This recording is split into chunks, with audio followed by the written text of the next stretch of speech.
शिवाजी महाराजांची कीर्ती बेफाम होती। महाराजांची कीर्ती बेफाम, भल्या भल्यांना फुटला घाम। याला कोण घालिली असेने, दरबारी पुस्सी बेगम। बडी बेगम म्हणजे अली आदिलशाहची आई बर का। नजरेत तिच्या अंगार, दरबार झाला गपगार। कुणी घेईना पुढाकार, साऱ्यांनीच मानली हार। इतक्यात अचानक एक सरदार उठला, बोलला, हम लाएंगे शिवाजी को। आणि त्याने विडा उचलला। नाव त्याचं अफजल खान।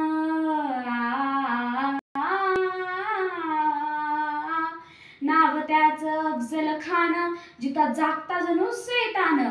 खान बोलला छाती ठोकून, शिवबाला टाकतो चिरडून। महरहब्बा सुभानअल्लाह, कौतिक झालं दरबारात त्याचं। खान निघाला मोठ्या गुरबीत, त्याचं घोडदळ बायदळ।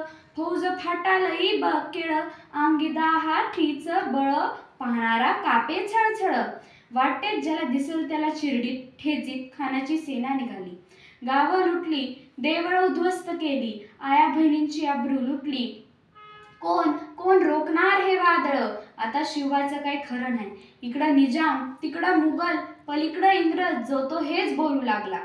राजाची सेना मुठभर, खानाला कसा थोपणार। काय लढवावा हुन्नर, चिंतेत पंत सरदार।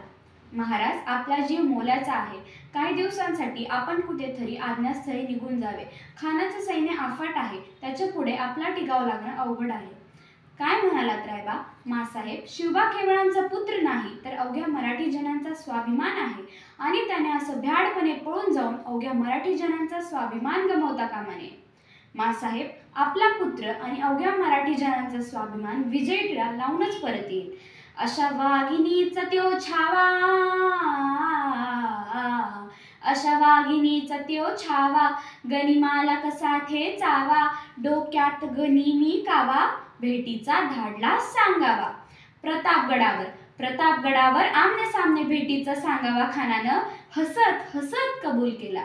दिवस ठरला आणि ठरल्याप्रमाणे प्रतापगडच्या पायथ्याशी खान,